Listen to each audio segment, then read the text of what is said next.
बबलू हाथी सुबह सवेरे अकेले वन में टहलने के लिए निकला। वह अपने ही धुन में चला जा रहा था।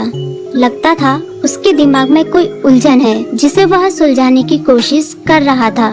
सड़क पर आगे बढ़ते ही उसके सामने चीकू खरगोश भागा। बबलू का पैर उसके ऊपर पड़ने ही वाला था कि चीकू जोर से चिल्लाया।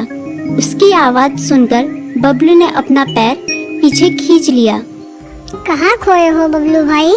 कहीं नहीं, बस कुछ ऐसे ही सोच रहा था। किस बारे में? तुम जानकर क्या करोगे? शायद मैं तुम्हारी कुछ मदद कर सकूं। तुम तो जानते हो आजकल वन में कितनी चोरियां हो रही हैं, पर चोर का कोई अता पता ही नहीं है। इस बात को लेकर वन के सारे प्राणी चिंतित थे। वे वहाँ खुद को सुरक्षित महसूस नहीं कर रहे थे। अरे चीकू भाई, हम मजबूर हैं। हम चोर को पकड़ ही नहीं पा रहे हैं। वह बहुत चालाक है और अपने काम को बड़ी कुशलता से अंजाम दे रहा है। कहीं कोई सबूत ही नहीं छोड़ रहा। हमारे राजा इस बात को लेकर बहुत चिंतित हैं। यही कारण है कि हम सब इस बारे में सोच रहे हैं। अब तुम मेरी इसमें क्या मदद कर सकते हो? मैं कुछ सोचता हूँ, हो सकता है मुझे कोई उपाय सूझ जाए।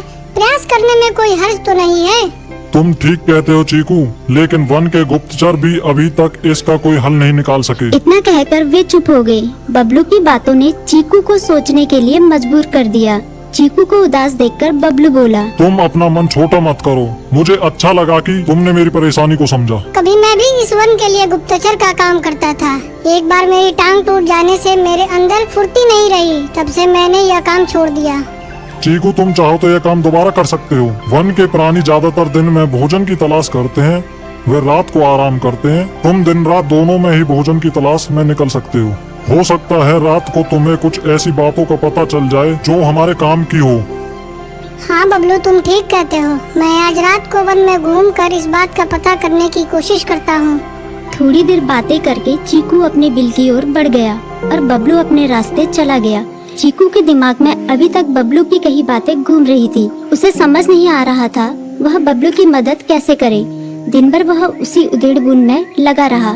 शाम होते ही चीकू कुछ सोचने लगा और वह चुपचाप बिल से बाहर निकल आया। चीकू की पत्नी ने देखा तो बोली, इस समय कहाँ जा रहे हो? बाहर खतरा है। खतरा तो सुबह भी रहता है, लेकिन खतरों से डर कर हम भूखे तो नहीं मर सकते। मैं बाहर घूम कर आता हूँ। इतना कहकर चीकू रात को बिल से बाहर निकल आया। कुछ दूर जाकर उसकी नजर बंकू उल्लू पर पड़ी, जो कुछ ही दूरी पर था।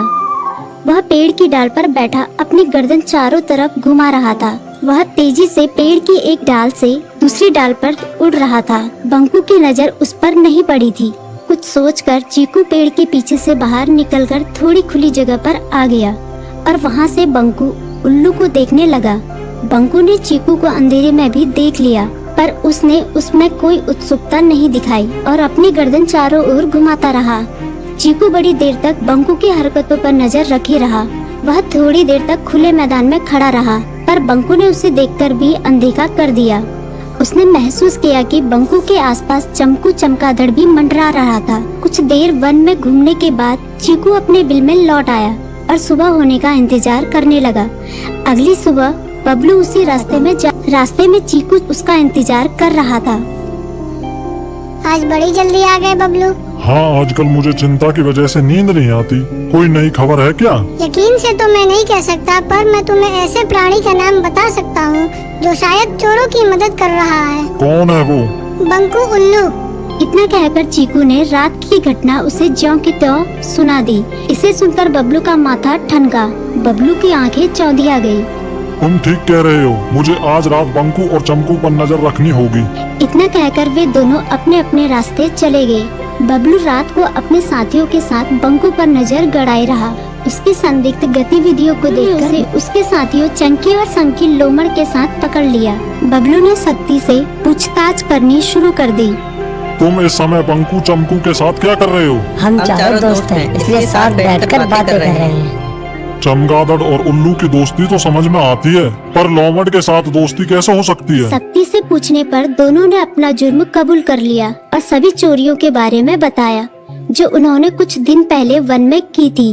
बबलू ने उनके चोरी का सारा सामान भी बरामद कर लिया। बंकू और चमकू को अभी तक समझ में नहीं आ रहा था कि वो इतनी आसानी से कैसे पकड़ में आ गई।